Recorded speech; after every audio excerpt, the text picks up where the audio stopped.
now. Welcome back, YouTube. Be sure to like and subscribe. Welcome back, everyone. Sorry, you go ahead, Joe.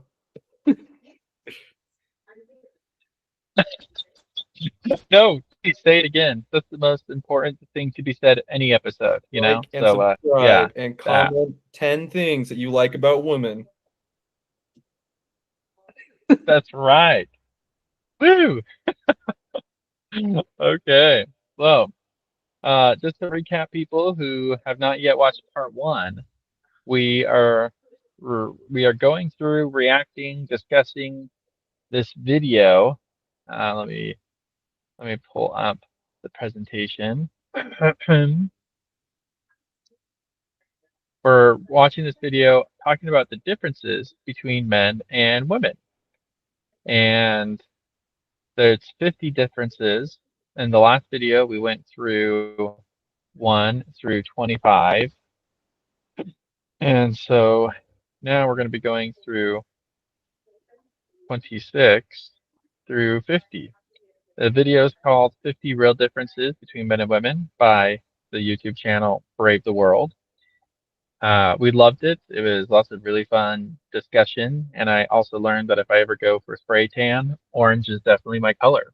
So, yeah. we're And you start speaking like this, and it'll be great. It'll be awesome. Everyone will love it. the best. I'll be the best presenter, best podcaster. Everyone else will be garbage. Okay. So, just a reminder. So the kind of the big takeaways that I wanted to try to communicate across in this exercise we're doing is these are a bunch of stats, statistical averages, or trends that they see between men and women. It's important to recognize that not everyone sees these trends, and that's okay. It's helpful to know what the trends are so that if you are an outsider of those trends, you can feel, I think you can feel relief in the knowledge that um, you're, what am I trying to say? You're not crazy and feeling different, you know? Um, little disclaimer, I don't know yet. I soon will be doing a dyslexia test.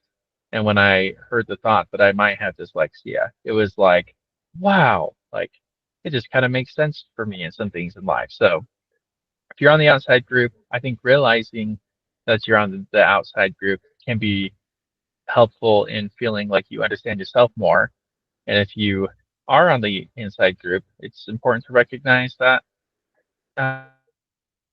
not everyone is, and you can still love people who aren't. So that's good.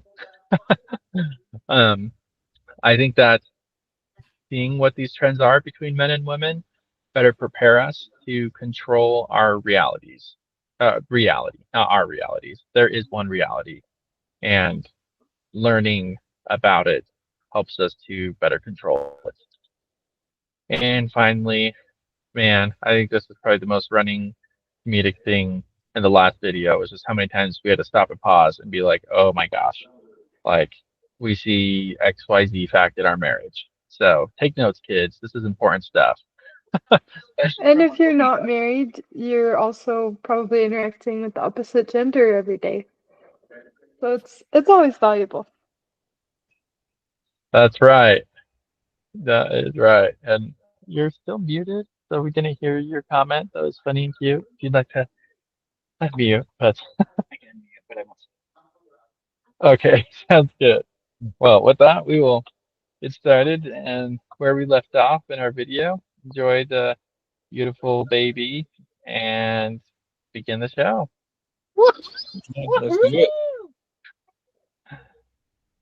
Men are easier to sexually arouse than women. The center for sexual anxiety is smaller in men than in women. And as mentioned, if the female amygdala is active, she'll have a very hard time getting aroused. Men are more motivated by sex than. Sorry, what did you say? I just said we're starting off strong. That's right, baby. women. Men have double the brain space and processing power devoted to sex. This change starts as early as 8 weeks after conception, when testosterone cooks the fetus, enlarging the hypothalamus. A second surge of testosterone hits during puberty, strengthening the brain connections responsible for smell and touch. Teen boys typically have 3 times the sex drive of girls of the same age, a difference that usually persists into adulthood. A woman's libido decreases in the last 2 weeks of her cycle when progesterone is high. This obviously doesn't happen to men unless progesterone is administered, which is what they do to sex offenders to decrease impulses. One study scanned the brains of men and women, observing a natural scene of a male and female having a conversation. The men's sexual areas immediately lit up, the women's did not. A man's sexual fantasy. Man, I think the first thing that jumped out to me there was the visualization of a fetus being cooked in testosterone. Some powerful imagery there. But Especially it looked since like you had it something you sounds wanted like to say, Tanner. sauce. It does, Brooklyn. no, I just think it's interesting that Oh. women chemically Did we are. lose Tanner? And didn't quite hear what you said, Brooklyn. I We just lost said them. testosterone sounds like sauce, which is We funny lost if me. it's I think the internet might being not be. cooked. We can still hear you. Yeah, we can hear you guys. I can hear you too. Last time I had to refresh the call even for it to work.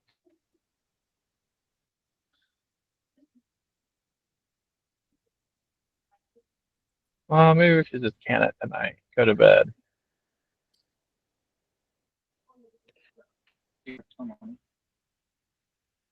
No, but I do work the morning after. That's a good point. I want to do.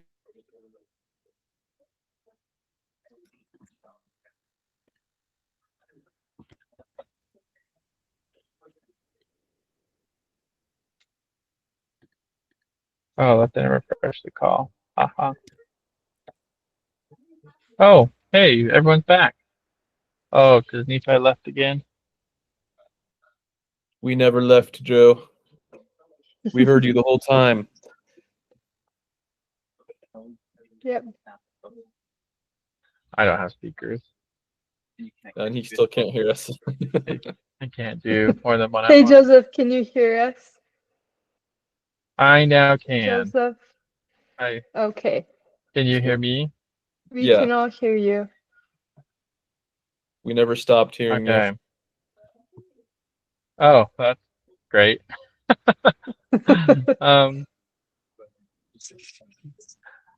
Oh, you could go in the house and join us if you'd like.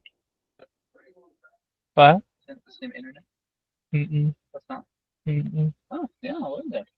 Okay. There you go. Nephi will join us again in a moment. He's gonna. I'll just have it out loud. Oh, okay. He's gonna go elsewhere so that my computer can hog up all the Wi-Fi's. We'll continue Brandis, on bye. until he's able to. I'm your only Wi-Fi. Oh yeah, you're my wifey. Yeah. Okay. Men are easy. Okay. But let's see. I think So we just finished hearing Tanner was 1, making 2, a 6, comment. and Tanner, I think you had something you wanted to say. Uno momento. Did you have something you were trying to say to Brooklyn? I do have a thought that I wanted to say. I was intrigued by the part that said that men's sexual part of their brains lights up when they talk to a woman. And I was wondering about that. Like, is that every time? Is that every woman? Do you guys experience that? I was surprised to hear that. I would say that it's like asking a fish what's water. I mean, I thought that was intriguing too because I didn't really, I don't know, it didn't seem like any abnormal thing to me. I mean, like, I'm not saying every time I'm talking to a woman, I'm like, it's like some sort of sexual experience either. Like, I guess that's why I'm intrigued and confused. Um, Hmm. because I don't know, I'm talking to a woman and I'm just talking to a woman, but it just Yeah. seems like a normal But conversation what is to a me. woman? That's a whole nother podcast. Just kidding. Uh, Tanner, did you have uh, thoughts on that? I just thought it was interesting how the woman's brain releases the sex drive killer hormone, you know, and I don't know. Just at the end of the period, it said not like all the time. Right. I know. I just thought it was interesting that it even does that. I just wonder why. I said the last 2 weeks of the period, right? So Yeah. that's half. 2 days. Like 2 days. in between that 2 weeks in between is when like basically the possibility of conception is the highest. So probably that's when your body is like, yes, go have sex. And it's like, okay, well now that that's kind of died off and it's less likely to conceive, now your body doesn't really want sex. So there's that. I think it just said 2 days though, right? Not 2 weeks. I Did thought you it go said back 2 and weeks. listen? 2 weeks. Because basically like a period cycle is generally about 4 weeks. Right? Yeah, Not I just- think we all heard 2 weeks left. I don't know, maybe I I missed would love to hear it again. Okay, we can do a quick rewind here, see what we can find. Have a very hard time getting aroused. Men are more motivated by sex than women. Men have double the brain space and processing power devoted to sex. This change starts as early as 8 weeks after conception, when testosterone cooks the fetus, enlarging the hypothalamus. A second surge of testosterone hits during puberty, strengthening the brain connections responsible for smell and touch. Teen boys typically have 3 times the sex drive of girls of the same age, a difference that usually persists into adulthood. A woman's libido decreases in the last 2 weeks of her cycle when progesterone is high. This obviously doesn't happen to men unless progesterone is administered, which is what they do to sex offenders to decrease impulses. One study scanned the brains of men and women, observing a natural scene of a male and female having a conversation. The men's sexual areas immediately lit up, the women's did not. A man's sexual fantasies are See that? So yeah, so Interesting. I guess 2 weeks. Man, that's half a year. I mean, Rough. it says it decreases. Makes It sense. doesn't say it's gone. But But that is fascinating, huh? It's interesting how we're Yeah. made those differences. But I also think it's interesting the question you had earlier, Brooklyn, about having a conversation. It sounds like that's not quite what she said. It sounds like men were shown a picture of a man and a woman having a conversation, and that's what lit up sexual areas of his brain. So I guess I don't know oh, how different that makes things. If that means that by seeing a couple, then it's different. Whereas like if you're in a conversation as a guy, like I don't know, maybe a guy like can tell, oh, this is not a sexual conversation, but I guess maybe just if a guy sees a couple, it's just like, oh, I know what you do. yeah, I don't maybe know. it's their like shows kind of where their imagination goes and they don't know what the situation is. Yeah, I don't know. Talvez. Mm. I'll rewind it just a tad bit so we can catch the entirety of 27 here. immediately lit up, the women's did not. A man's sexual fantasies are almost purely visual, while a woman's often include romance. Our orgasms affect us differently. In females, the dopamine and oxytocin released after orgasm make her want to cuddle and talk. In men, it's released into their hypothalamus, which triggers the sleep centers of the brain. And the back-arching response is strictly a female phenomenon. The bed nucleus of the striatum terminalis holds a neurotransmitter that is twice the size in males than in females. What's interesting is Okay, I have no idea what she's just saying there for number 29. But 28, holy cow. I don't know how many times that poor Brooklyn is like, you're going to sleep, Joseph? After we have a romantic evening together, and it's like, you don't want It to? is What? like offensive. Yeah, Yeah, that's Right? it's funny. That's fair. And I think that's going back to our takeaway points, learning the nature of reality and helping a marriage. I think learning that those are like natural biological responses, both one desiring to sleep and the other um, desiring to cuddle. I think it's really helpful to know that it's not a personal thing, it's just a natural desire. That yeah, I don't know anything else y'all wanna say to that? Cool. And welcome back, Nephi. Excited to have you. That Thank you, when thank you. Excited to be transsexuals here. were studied post-mortem, the size of their neurotransmitter coincided with the gender that they identified with. This was true with transsexuals that did hormone therapy, and it was also true with those that did not. That's all I'm saying, because that's a rabbit hole of a topic. Men are attracted to youth and beauty. Women are attracted to status. David Buss studied over 10,000 individuals from 37 cultures worldwide, and he found that there are universal preferences from both men and women when it comes to choosing a mate. And these preferences haven't changed since we became a species. Men want symmetrical, young, healthy looking, and fertile. A man's visual cortex is pre-wired to notice the hourglass figure, and it only takes a fifth of a second for a man to classify a woman as hot or not. Women want symmetrical, generous, trustworthy, about 3 years older and 4 inches taller. They want high status, signs that the man will invest in her and their offspring, security, and resources, or the potential for resources. This is even true for females that are completely financially secure. Men want high-pitched voices. You just love me for my potential resources. I love that. And you're just so much older than a full 5 days. Yeah, I am older than Kyla by 5 Yeah, days, so that yeah, tracks. Really going for that younger woman there. Yeah.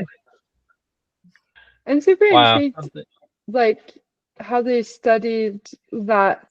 Like, how did they do the research and able to be able to say that that has been the case for all time in all societies? It's really interesting. Yeah, that is. I wonder if it's some sort of sociologist and archaeologist and historian powwow unite. Just Yes. It would be interesting if that study were repeated, like a decade later and then a decade Mhm. after that or something like that to kind of, because I mean, they got the breadth, right? They said like, oh, we surveyed, in this many countries. Like, okay, that's pretty good geographical range and culture range and everything. But you're right, Brooklyn, it would be interesting to see like over time if that's always been the case or not. Yeah, yeah. that's super interesting. But it is interesting to see that there's more physical interest, like physical attributes are what the man is looking for, and the woman is looking for personality attributes. I mean, not to say that both aren't looking for both, but those are like, seems to be kind of the focus. Right. Yeah. Very cool. This is definitely the slideshow to show our 4-year-olds as well. Just hit them hard and fast with all the sex ed. Very important stuff. Women want deep voices. In a study of the African tribe called the Hosta, the men rated women with the deep voices as better foragers, but they wanted to sleep with the women with the high-pitched voices. The women rated the men with the deep voices as better protectors and hunters, and rated the men with the high voices as unattractive. Men pursue, women are pursued. Wow. I have always wished my voice was deeper. Like, holy cow. I probably should just watch your YouTube videos. I'm sure there's tutorials of how to lower your voice. Whether I think No, you've always my very jealous voice legit is or not. lower than many women. Okay, there's a lot of static there. Sorry, let's take that one at a time. You want to go first, Nephi? I just said, I know you've always been jealous. Oh, cool. And did you have something too, Brooklyn? I think my voice is lower than a lot of women, or at least I think you've told me that. Maybe we like opposites. I guess that's true. I'm wow. Yeah, I I honestly don't haven't thought think of much. your voice as high I would- either. So Oh, that's very sweet uh, of you to say. I had to think of that for a second there. I was like, wait a second, what? Okay. Well, let's see here. The coyness of females and the sexual boldness of males seems to be universal, even if the voices us better protect. Are you guys just hearing robot sounds? No, we're hearing the I'm video. hearing the whole video. yeah. Oh, it was totally just robot sounds for me. So when you guys want to talk, just let me know and I'll pause it. And hunters and rated the men with the high voices as unattractive. Men pursue, women are pursued. The coyness of females and the sexual boldness of males seems to be universal. Even in tribal cultures untouched by Western principles, men do the wooing. The reason for this is simple. Eggs are expensive and sperm is cheap. Women are limited to the amount of offspring they can have because pregnancy is physically costly and a time-consuming investment. Men are only limited by the amount of women they can sleep with. In species where parental investment is more evenly distributed, we see wooing behavior from females. For example, the male pipefish does the incubation of the eggs, so we see wooing behavior from the females. When a man is in love, dopamine mixes with testosterone and vasopressin. When a female is in love, it mixes with oxytocin and estrogen. Contrary to popular belief, it's men that fall in love at first sight. A woman's brain is set up to be more cautious when it comes to potential mates. Brain imaging studies reveal that when a woman is in love, there's more activity in the brain areas that process memory, intuition, and attention, while men in love show more activity in the high-level visual processing areas. Basically, a female needs to carefully assess a man's survival and replication value, which takes time. This is why pickup artists like to surround themselves with pretty girls. This strategy is called pre-selection. It signals to other females that this man has already been vetted and approved. A man, on the other hand, knows almost immediately if he would have offspring with a woman based on her visual appearance. This is why we have the beauty industry. It's not driven by patriarchy. It's driven by a natural urge to want to attract high-value mates. Men are more comfortable. Wow. Well, you do not have to tell me about fact number 34. First time I asked Brooklyn to go on a date with me, she said no. First time I asked her to date me, be my girlfriend, she said no. And when I asked her to marry me, she didn't say yes then either. It was a slog the whole way through. Man, Oh, it was fascinating. I guess we can go on if no one else has something more to say, but yeah, just fascinating stuff. yeah, I thought that was funny. The justified to Lying to the opposite think- sex.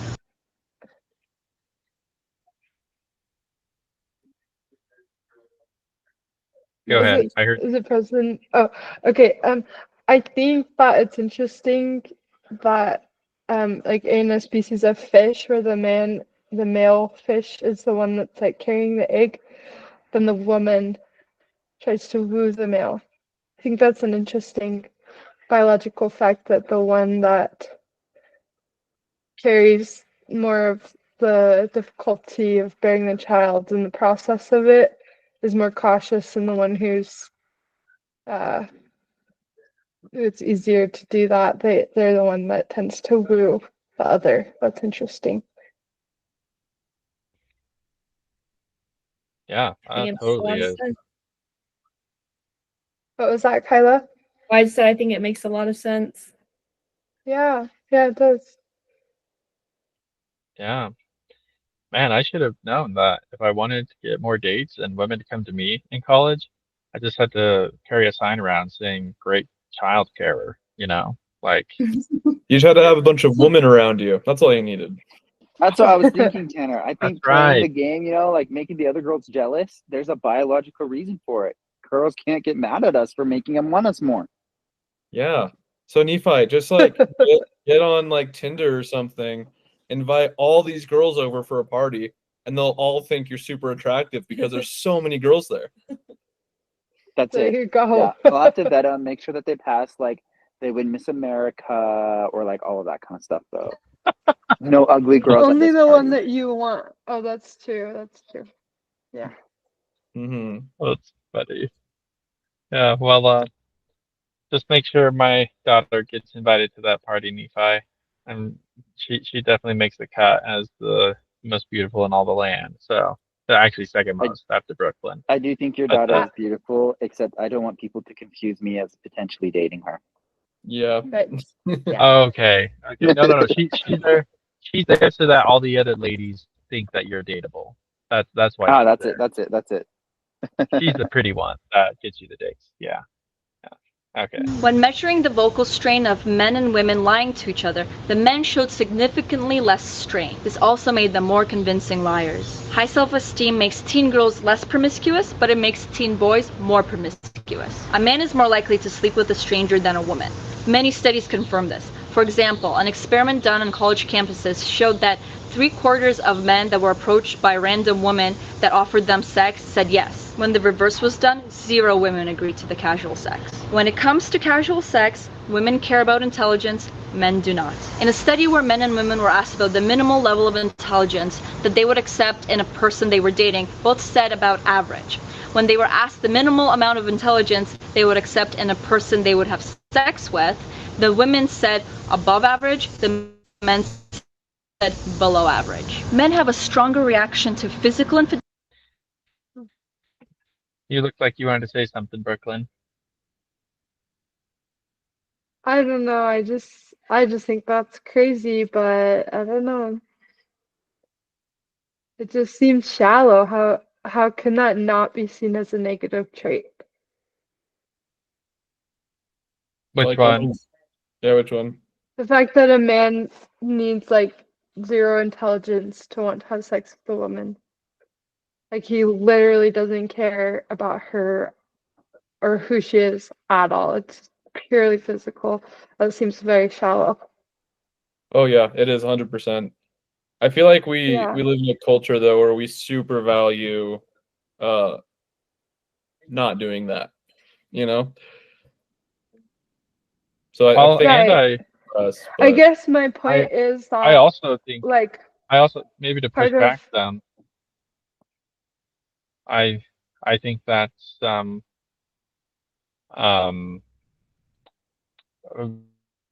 might just be kind of the framing for being able to say that one way is negative versus the other.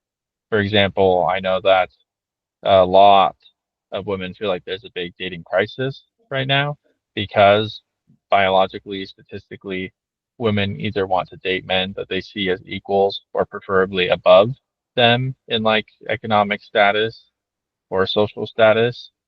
And so and coupled with the fact that more females are graduating college than males, the pool of men who meet those qualifications is getting really small. And so my understanding, I'm kind of pulling this stat out of my butt. I think this is a quote that I heard out of a Diary of a CEO podcast.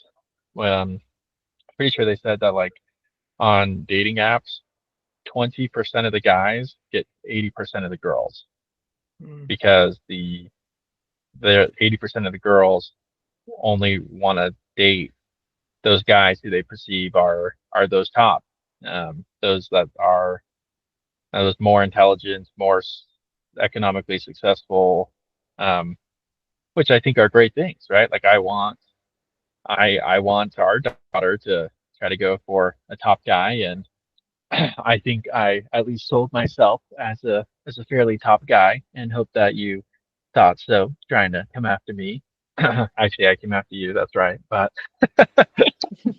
um, yeah, I think maybe it just kind of depends on your framework there, on what you're saying one's shallow or one is worse than the other, but because I guess, yeah, I think you yeah. could say it's shallow to only want to date someone who you think is better than you, and hence we have this current dating statistics, at least in dating apps, where 20% of guys get 80% of girls. So all the girls feel like guys just take advantage of them because the guys can burn through a ton of girls, and most of the guys feel like girls won't give them a moment of time, which they're both correct. Yeah. I do want to draw attention though to the way that she framed it, which is that when asked who they would date, both of them had the same intelligence level, the same average, right? But when it was down to who they would have sex with, the women care about a guy who is intelligent, a guy who they can talk to, have a conversation with, have a relationship with. And a guy doesn't care about anything. He doesn't care. He doesn't care if he can say like it doesn't like she can have no personality, no intelligence, and she can just be pretty and that's good enough. That shows feel like I feel zero it's two sides commitment of one and coin, zero though. investment in the future when it comes to having sex. I feel like it's just You- two sides of ignoring reality. Because I feel like on one hand, if all you care about is the personality, then you ignore reality of the attraction in the first place. Like I don't know any girl who would just go out and have sex with the Grinch. And he's a pretty intelligent guy as far as like his schemes that he can come up with. He's butt ugly. And so I also don't know of any guy though who purely bases his attraction off of girls based upon how smart she is. I feel like that's why it's important, kind of like what Joseph brought up at the beginning, right? That it's important to understand both sides, right? I think it totally makes sense why guys are like, no, yeah, I mean, one of the largest aspects of sex is the physical. And I think that also makes sense for women. That one of the largest aspects of it is that emotional or mental connection too. So I feel like both just focus on different aspects that are supremely important during that. Another thought that I had, I just sent a link into the chat in case y'all are interested. I recently heard a stat, and this is from, this link I sent out is the National Institute of Health. And this kind of, I thought this was very fascinating. I never thought of this before. I guess women are more upset at emotional infidelity in a relationship, and men are more upset over sexual infidelity in a relationship. That's interesting. I think that's exactly this next I fact thought she's that was saying. fascinating. Oh, well, I'm gonna veto to it. Lame-o. Way to go, way to go. I don't know, I'm That's wrong. funny. I might be wrong. I just thought she started to say like men find infidelity blank. Oh, I didn't really? catch Oh my that. gosh, that's probably exactly this video where this came to my memory from then. That's funny. But yeah, I think this is kind of connecting to your thought, Brooklyn. I think if I'm understanding what you're saying correctly, because I think my guess would be that just the experience of sex is different for men and women, and it's a lot more emotional for women, and the emotional connection is a more important part of that. Hence, therefore, that's something more important. Just yeah, in the first place for sex, and for men, since the physical act itself is what's really emotionally damaging to them. If their spouse is unfaithful physically, um, yeah, I thought that was fascinating. So I'm not totally sure what is meant by emotional. I don't know if that means like if you confide in a friend all day long and not so much your husband it doesn't really care so much. It's like, well, my wife is faithful to me though. She has other friends and we might not always get along, but we're faithful to each other. But then yeah, if she goes and sleeps with someone else, that really wrecks a guy. I Yeah. don't know. Yeah, so I guess I really think that we live in such a sheltered community when it comes to this because we treat sexual relations with such like a sacred connotation to it because we believe that this is the act of creating a human being and that is a sacred act. A lot of the people in other even in the US, like when I was in New York on my mission, people just treated it very casually. They talk about it casually and especially the guys, they were more casual about it. So I just think it's interesting how I think that we do as males generally in the church try to do better with this aspect of it over the general populace. But I agree that yeah, it's very shallow to just do that just to have casual sexual relations.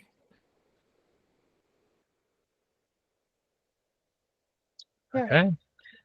Well, let's see if I am a fortune teller or not, or if I just heard what was coming up and it sparked my memory of what I already heard from her the first time. So infidelity, while women have a stronger reaction to emotional infidelity. Men will react with visible distress to the idea that their mate is physically cheating on them. The distress lessens if the cheating is purely emotional. For women, the total opposite has been documented. Think about it. If a woman seeks a man to invest time and resources into her and her offspring, the bigger threat lies in her mate becoming emotionally attached to another woman because it means that he may abandon her. A one-night stand isn't exactly a big threat to her stability. For a man, a risk of his mate being impregnated with another man's child is the threat. I know this sounds cruel and I'm speaking purely from biological terms, but for a man to invest in another man's child doesn't really help his genetic success. For people who are audio only, she shows a slide that says, loving stepfathers prove that we're more than beasts. Abusive stepfathers prove that we're not. Hmm. Oh, okay. I feel like we talked about this a lot already. Not much more to say. Anyone have some 2 cents before we move on?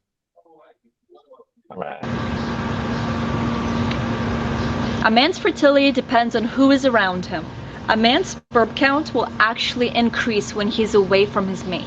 It will also rapidly replenish if he's having sex with multiple partners. But if the sex is with one woman, his sperm count will actually deplete with every copulation. A woman's egg count stays the same from birth, and no, she does not keep ovulating if the prevalence of young dapper lads increases around her. Females are slower at spatial tasks than males. When mentally rotating three-dimensional objects, females will get the answer right as often as males, but it will take them longer. This difference is documented in both kids and adults, and it is likely because the spatial movement area is on autopilot in the male brain, while it's on standby in the female brain, waiting to be turned on. Females navigate using landmarks, males navigate using cardinals and distance. This difference emerges as early as 5 years old, and it is probably because we use completely different parts of the brain to navigate. Women use the cerebral cortex, which is also used for understanding and interacting, while men use the hippocampus, which is an area of the brain that is pre-wired for navigation. We're on different schedules.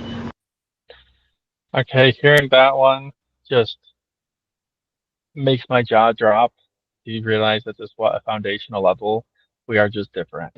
You know, like the very process of trying to process direction is different from the age of 5. And I guess honestly just makes me grateful for a chat like this tonight because much of my life I don't think I really thought much about the differences between men and women at all. Honestly, until my marriage prep class that I did in college. And it's huge. It's real. It affects the way that I now see my wife and and it increases my desire to have empathy and more patience when I don't understand her thought process because she literally has a different one, you know? So that was it. Don't need to go too deep, I guess, into the idea of directions, but Amen. yeah, this is good to learn. Thanks, And y'all. 2 women and 8 children as well, just to cover all our bases.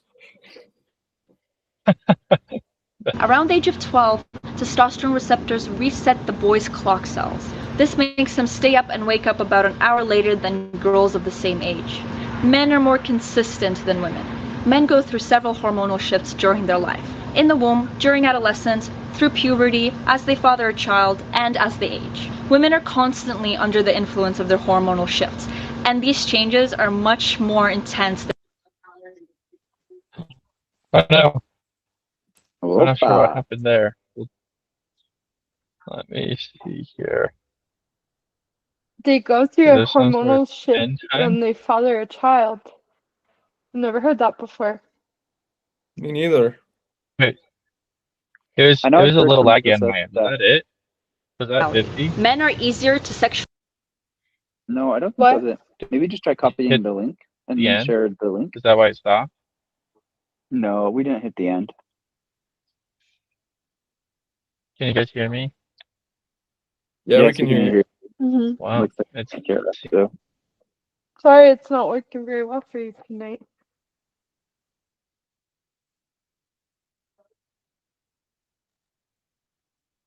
You know, we probably ought to like test it out on like StarCraft or something just to make sure that it's really not working. Yeah. Brooklyn, do you have a StarCraft account? I think I heard you for a second there, Tanner. No. Okay, Yeah. Nope. I'm back. Sorry, this has been a bit of a Yay. slog with the internet, y'all. Back from outer space. All good, all good. Okay. Oh, it was a little choppy for me at the end there. Did we finish? Did we hit 50? Nope. No. Like 46, maybe 44. It Sounds glitched about right. out again. I think you said no, so I will try to.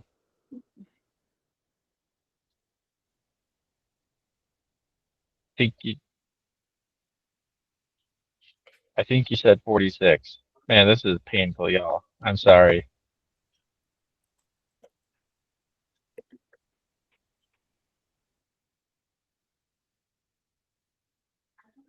In some brain areas than fathers when they hear the crying of their infant. You can get more details on that.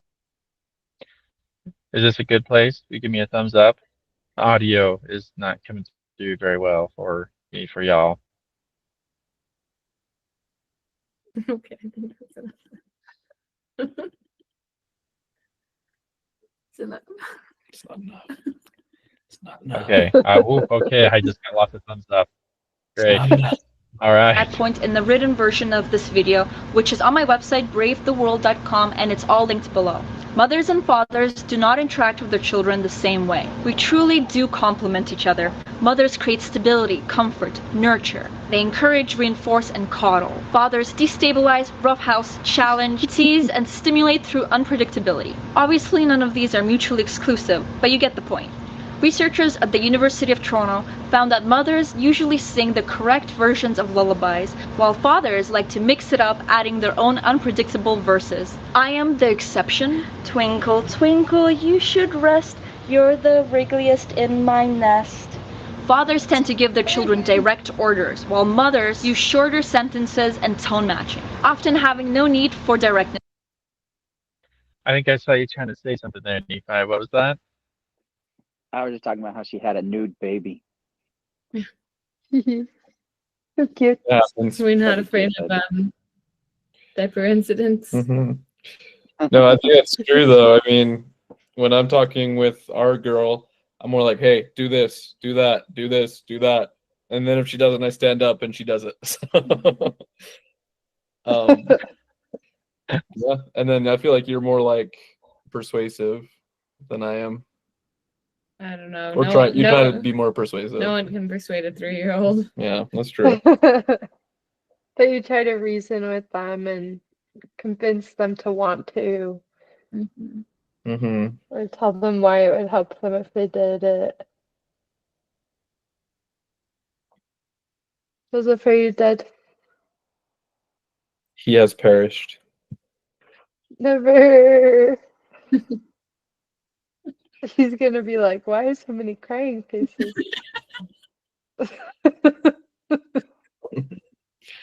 there more? Are there more emojis? That I Okay, can put? I'm getting like 30 seconds jumbled audio and then 30 seconds of silence, but I just got hit with a butt. Coming from.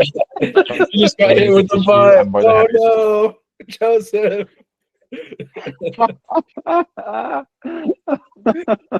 Oh man, poor dude.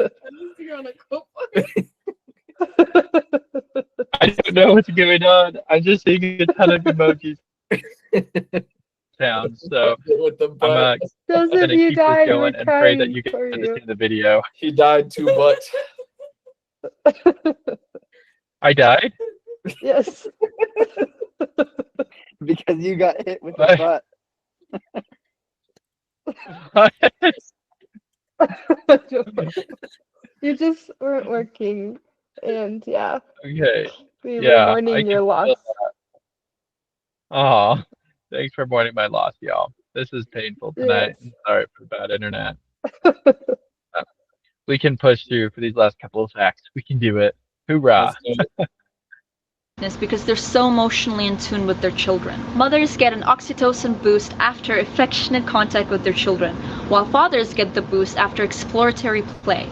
A perfect example of this dichotomy is a study of 1-year-olds at their swimming class. It was noted that fathers were more likely to stand behind their children so that they faced the water, while mothers would stand in front of their children so that they could make eye contact. Remember how we talked about females evolving to rely on social bonds for their survival because of their smaller size?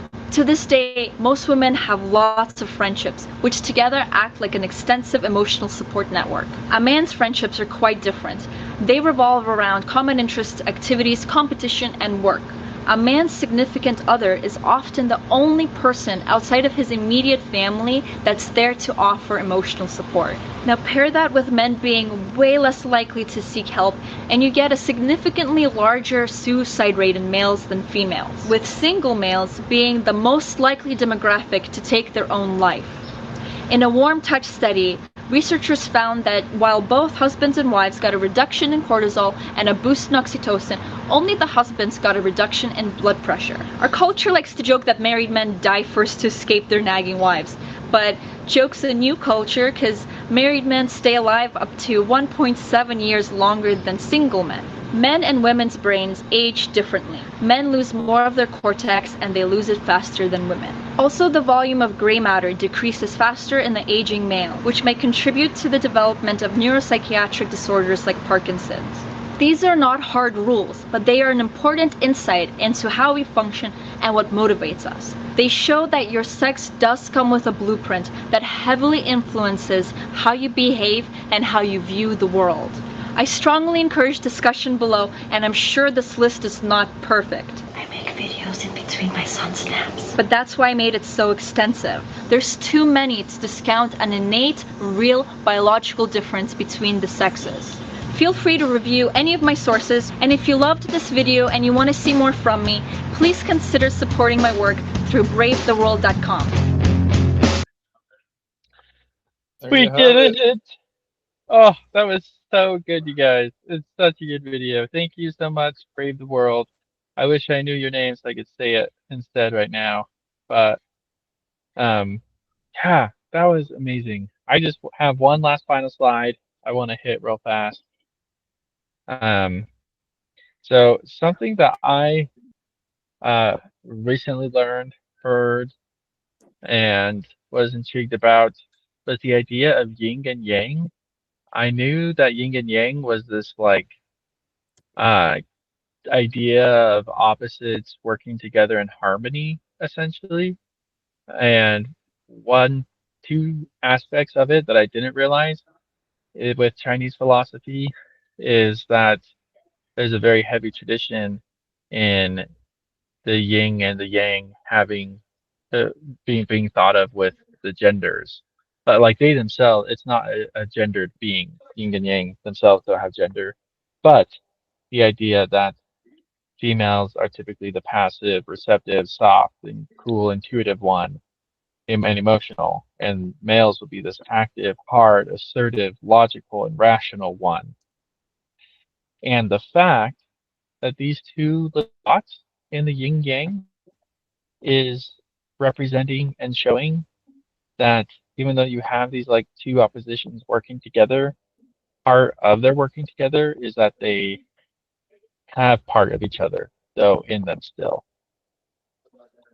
I feel like I was just really wordy for a second there, but yeah, I feel like you can see this when Mama Bear turns into, well, when a mom turns into Mama Bear mode, right? Or father when he when he just has a real intense emotional moment, heart to heart with the kid, you know.